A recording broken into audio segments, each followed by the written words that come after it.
Any discussion around wealth creation usually leads to mutual fund investing, and this can be a bit overwhelming, especially for someone who's just starting out.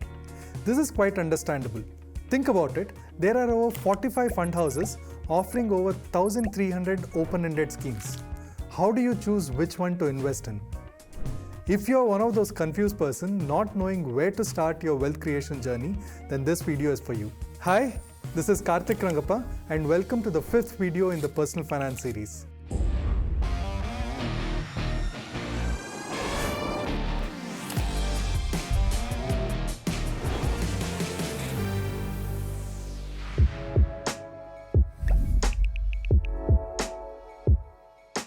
Most often when we start talking about personal finance, the first topic that people tend to talk about is savings and wealth creation.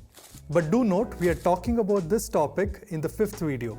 In the initial few videos, we discussed about creating an emergency fund and buying the right insurance. In a sense, this covers for the risk.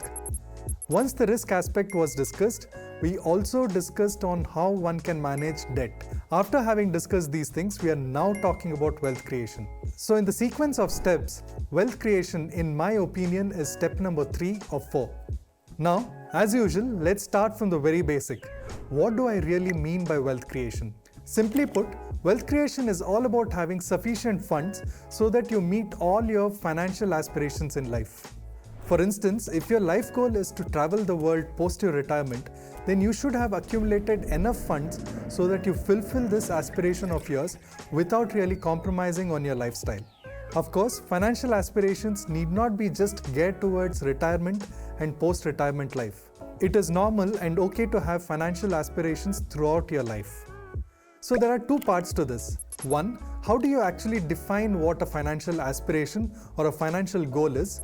Two, how do you actually create wealth to address that financial goal? Let's talk about defining a financial goal first. I'll take few examples. Imagine this situation. A 21-year-old person working at an MNC wants to accumulate 20 lakhs in 8 years so that he or she can do a post-graduation degree in UK. Or imagine this situation.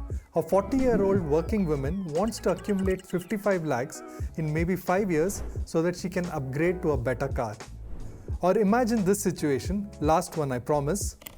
A newly married couple, both husband and wife are young, say in their late 20s, and both are working professionals. The couple aspires to buy a house of their own. Their idea of a home is a 2 BHK apartment costing roughly about 1.5 crores. And they give themselves a 10-year window to achieve this goal.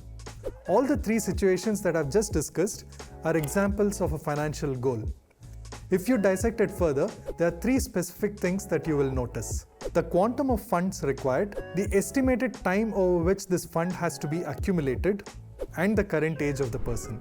Without these three specific attributes, a financial goal is incomplete. Let me give you an example of a vague and an incomplete financial goal.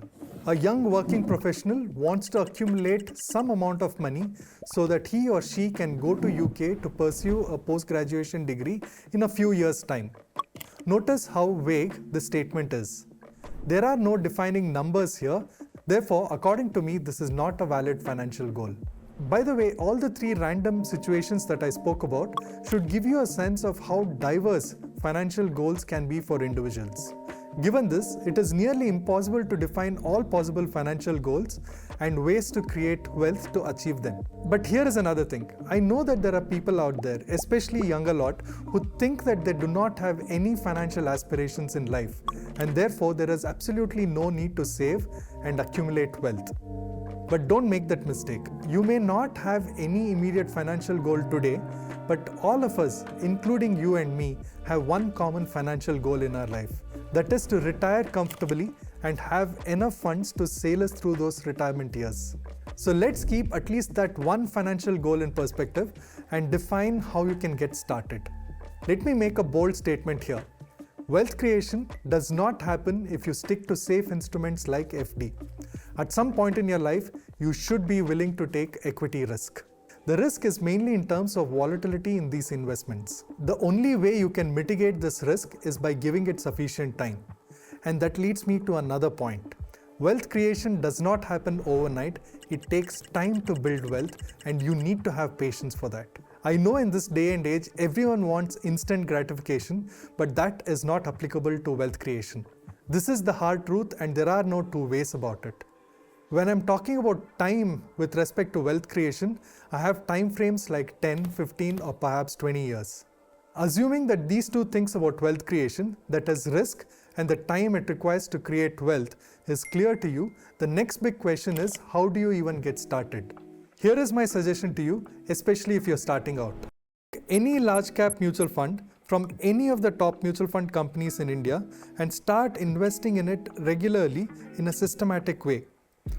Contribute to the funds regularly every month diligently, and don't make the mistake of tracking its performance on a daily basis. I have seen investors track the performance of mutual funds so regularly, almost on a daily or a weekly basis.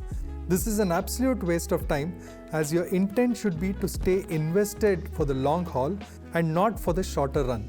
There will be multiple ups and downs in the market. This is the very nature of the beast.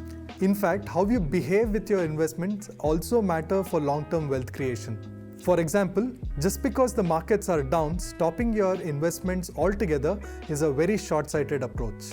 But that said, you still need to pay attention to something called as asset allocation, which I'll talk about in the next video. If you're someone who's just started your wealth creation journey, then please do comment below and let us know your experience. I'll see you guys in the next video.